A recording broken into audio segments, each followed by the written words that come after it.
नमस्कार दोस्तों, स्वागत है आपका फिर से एक नए वीडियो में।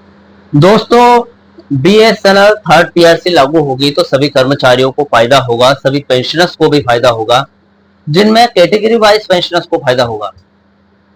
बहुत सारे ऐसे पेंशनर्स जो 2017 की इफेक्टिव डेट के बाद रिटायर हुए हों, उनको ज्यादा फायदा होगा। वीआरएस ऑप्टिस वाले पेंशनर्स की बात करें तो उनको भी बहुत ज्यादा फायदा होने की उम्मीद है।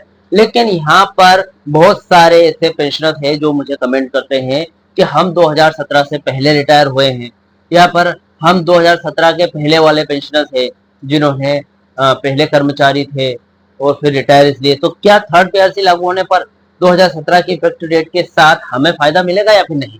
पूरी जानकारी दोस्तों आज इस वीडियो में आपको बताने वाला हूं। जो 2017 से पहले रिटायर हुए हैं, 2017 प्री 2017 वाले जितने भी पेंशनर्स हैं, सभी को किस तरीके से थर्ड पीआरसी लागू होने पर फायदा होगा, पूरी जानकारी। सबसे पहले अगर आप चैनल पर नए हो, पहली बार आए हो, बीएसएनएल से जुड़ी सभी प्रकार की जानकारी रोज देखना चाहते हो तो दोस्तों मेरे चैनल को सब्सक्राइब कर लीजिए, साथ में बेल नोटिफिकेशन ऑन जरूर कर देना। दोस्तों मेरा नाम है सुनील विश्वकर्मा। दोस्तों मेरे द्वारा दी गई जानकारी आपको सही लगे, सटीक लगे तो अपने पेंशनर्स मित्रों के साथ, कर्मचारी भाइयों के साथ इस जानकारी को ज्यादा से ज्यादा शेयर करें।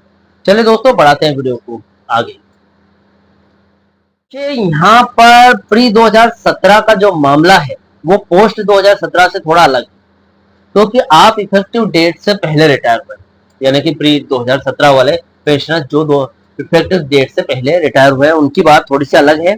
देखिए दोस्तों, बीएसएनएल में थर्ड पीआरसी लागू होने पर 1 जनवरी 2017 से पहले यानी कि प्री 2017 रिटायर हुए कर्मचारियों और अधिकारियों की बेसिक पेंशन पूरी तरीके से रिवाइज पुनरीक्षित जरूर होगी।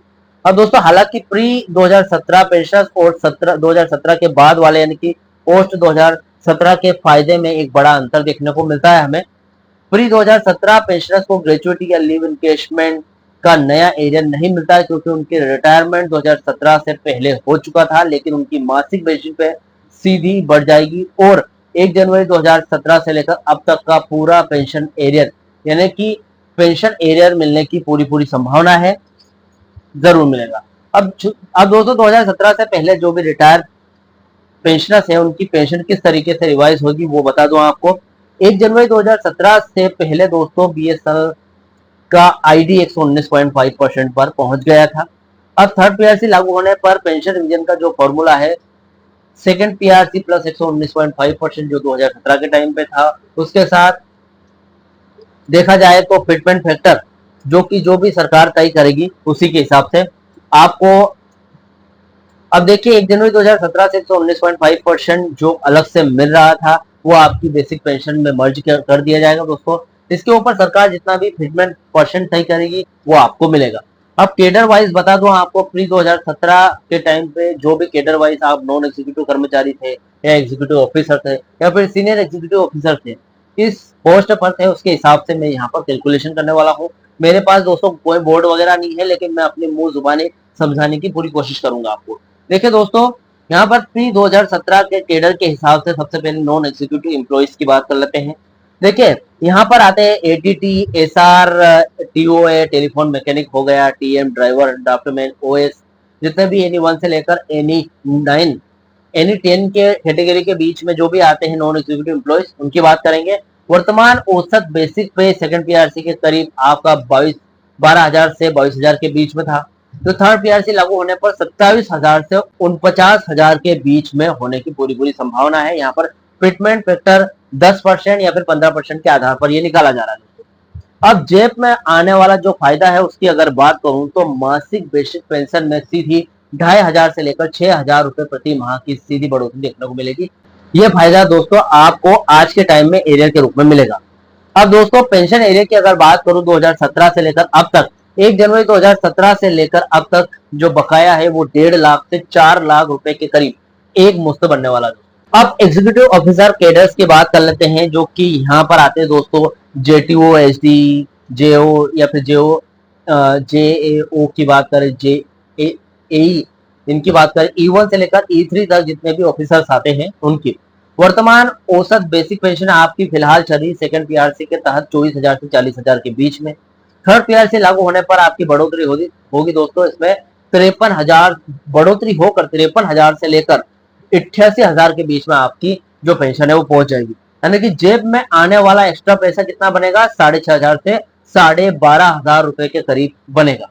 पेंशन एरियर की अगर बात करूं 2017 से लेकर अब तक का जो पेंशन एरियर है वो 1 जनवरी 2017 से लेकर अब तक का बकाया 4.5 लाख से लेकर 9 लाख एक मुश्त एरियर के करीब आपको मिलेगा दोस्तों।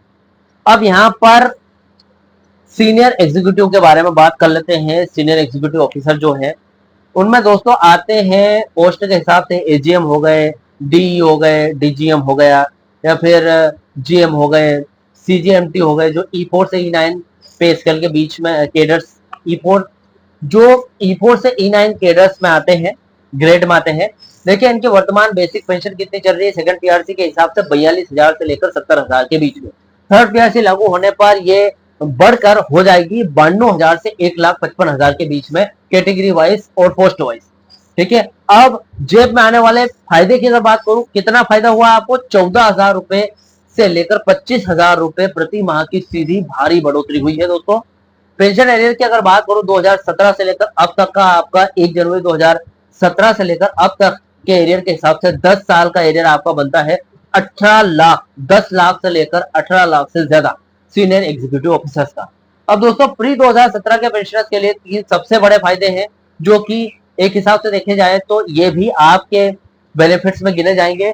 सबसे पहले फिक्स्ड बेसिक पेंशन में सम्मानजनक उछाल आएगा दोस्तों। 119.5% आईडीए मर्जर से बेसिक पेंशन का जो स्ट्रक्चर है वो तो मजबूत हो जाएगा, जिससे भविष्य में जब भी 1 या 2% आईडीए बढ़ेगा तो उसका नगद फायदा रुपए में पहले से ज्यादा मिलेगा आपको।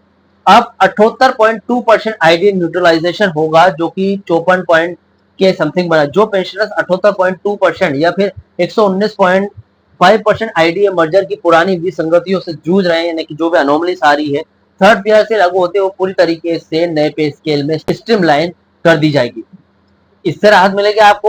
कंप्यूटर पेंशन की रिकवरी होगी। 15 साल की अवधि पूरी कर चुके जो भी पेंशनर्स है प्री 2017 पेंशनर्स की फुल पेंशन में थर्ड पीआरसी लागू होने पर उनकी इन हैंड पेंशन में बहुत ही बड़ा अंतर देखने को मिलेगा। तो आज की मुख्य अपडेट ये है, रूल 37 और डॉट की जिम्मेदारी है दोस्तों बीएसएनएल पेंशनर, विशेषकर जो डॉट बीएसएनएल में अवशोषित एब्जॉर्ब होकर आए हैं उन पेंशनर्स का भुगतान भारत सरकार यानी कि consolidated fund of India rule 37 ए के तहत डॉट के द्वारा दिया जाता है। अब अफोर्डेबिलिटी क्लोज का पेज यहाँ पर फंस रहा है। बीएसएनएल पेंशनर्स एसोसिएशन का सरकार पर लगातार दबाव यही है कि बीएसएनएल के वित्तीय घाटे का हवाला देकर उनको प्री 2017 के जो भी पेंशनर्स है उनकी पेंशन रिवाइज होने से ना रोका जाए, क्योंकि पेंशनर्स बीएसएनएल से सैलरी नहीं लेते बल्कि भारत सरकार कंसोलिडेटेड फंड ऑफ इंडिया से पेंशन लेते हैं। अब जो ट्विटर कैंपेन कल हुआ है उसका भी बहुत फायदा हुआ है, वो भी डीलिंकिंग को लेकर यहाँ पर कहीं ना कहीं आगे विचार बना रहे हैं कि आपकी डीलिंकिंग हो जाए, भले ही बीएसएनएल कर्मचारियों की थर्ड पीआरसी लागू ना हो। दोस्तों कुल मिलाकर 2017 से पहले जो भी रिटायर हुए हैं कर्मचारी उनकी 1 जनवरी 2017 से बेसिक पेंशन में पूरी तरीके से फिर से रिवाइज की जाएगी, भले ही उन्हें ग्रेजुएटी या फिर कम्यूटेशन या फिर लिव इनकेशमेंट का फायदा न मिले, लेकिन मासिक पेंशन 20% या 30% तक स्थायी वृद्धि 1 जनवरी 2017 से लेकर अब तक 9 साल का जो बकाया है पेंशन एरियर के रूप में आपके खाते में आना तय है दोस्तों। यानी कि देखा जाए तो कहीं ना कहीं ऐसा नहीं है कि आप 2017 से पहले रिटायर हुए तो आपको कम पेमेंट आएगी या फिर थर्ड पीआरसी लागू होने के बाद कम फायदा मिलेगा। यहाँ पर काफी फायदा मिलने वाला है आपको दोस्तों, जो मैंने आज इस वीडियो में आपको बताया है। इस वीडियो से जुड़ा हुआ जो भी आपका डाउट या क्वेश्चन वगैरह तो मुझे कमेंट बॉक्स में कमेंट कर सकते हैं। वीडियो अच्छा लगा तो वीडियो को लाइक कमेंट जरूर करें। मिलता है दोस्तों नेक्स्ट वीडियो में। सी यू सून।